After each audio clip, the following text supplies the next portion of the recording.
नमस्कार मित्रांनो, आजच्या गोष्टीचं नाव आहे खरी श्रीमंती.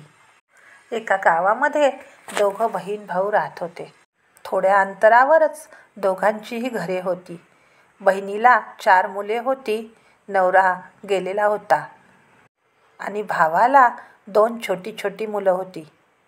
भाऊ खूप श्रीमंत होता, शेतीबाडी, घरदारं. पण बहिणीची मात्र अत्यंत गरिबी होती. घरात करता माणूस नसल्यामुळे कमावते कोणीच नव्हते. गावात भिक्षा मागून थोडीफार कामे करून जे येईल त्याने मुलांचे पोट भरायची. भावाची बायको मात्र फार स्वार्थी होती आणि स्वयंपाकाचा तिला खूप कंटाळा यायचा. मग ती आपल्या नंदेला बोलावून स्वयंपाक करून घ्यायची. नणंद बिचारी गरीब होती. तिला वाटायचे आपण स्वयंपाक बनवला तर भावजय आपल्याला काही ना काहीतरी खायला देईल आणि ते खायला दिलेलं घरी घेऊन येऊन आपल्या लेकरांचे पोट भरता येईल. पण ती भावाची बायको नंदेकडून स्वयंपाक करून घ्यायची आणि तिला घरी पाठवून द्यायची. तिला खायला काहीच द्यायची नाही. एके दिवशी असेच नंदेला बोलावले.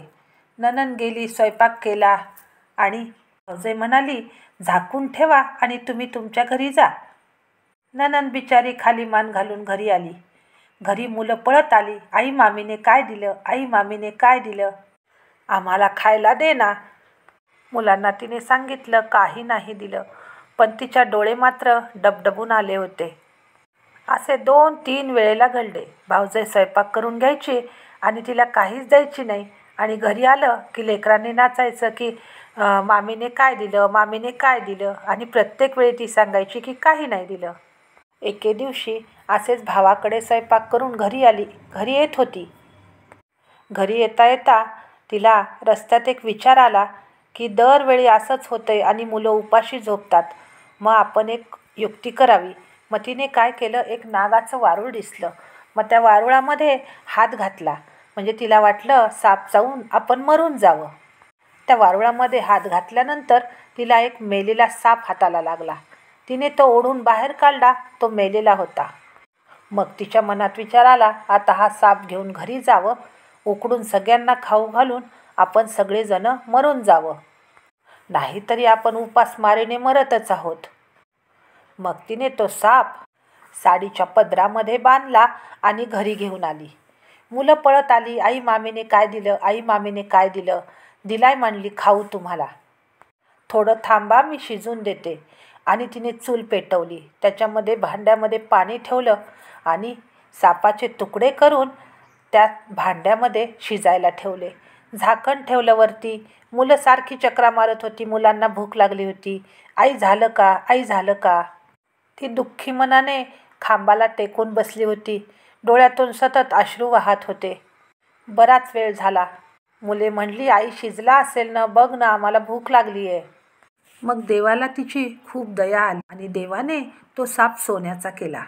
तिने उठून भांड्याचे झाकण काढले आणि दुःखी मनाने त्या भांड्यातलं सगळं ताटलीत काढलं.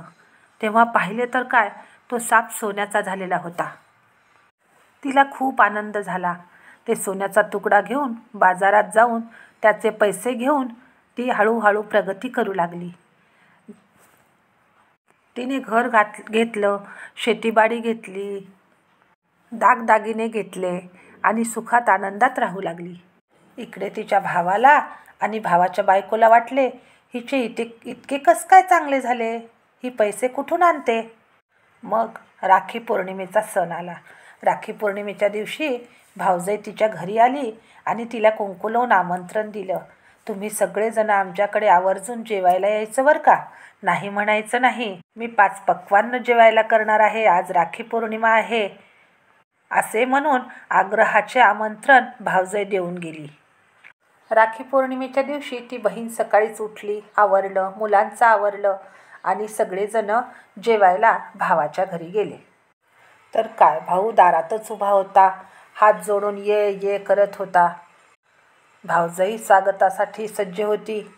सुंदरशा रांगोळ्या काढून 5 पक्वान्नाचे ताट वाढून नंदेची वाट पाहत बसली होती. भाऊजाईंनी तिला हाताला धरून छान ताटावरती बसवलं. समई, उदबत्ती, छान थाट केला होता. बसायला पाट, ताटाला चौरंग. मुलं खूप खुश झाली होती. सगळेजण जेवायला बसले. जेवायला बसल्यानंतर ती बहीण काय करत होती? हातातला एक एक दागिना काढून चौरंगावरती मांडत होती. अंगठी, बांगड्या, पाटल्या, परत गळ्यातला हार, गळ्यातले सर्व दागिने. असे करत करत तिने सर्व दागिने चौरंगावर मांडले आणि ताटातील एक एक घास घेऊन एकेका दागिन्यावर ठेवत होती. भाऊ भाऊजय हे सर्व पाहत होते. मग भाऊ म्हणाला, अगं ताई, असे काय करतेस तू? मग ती भावाला म्हणाली, खरा अधिकार आणि खरी श्रीमंती तर या दागिन्यांचीच आहे. आज माझ्याकडे हे दागिने आहेत म्हणूनच तू जेवायला बोलून एवढा थाटमाट तू केलास. भावाला समजले आणि भावानी बहिणीची क्षमा मागितली आणि दोघे बहीण भाऊ एकीने राहू लागले. धन्यवाद. सबस्क्राईब करा आणि लाईक करा.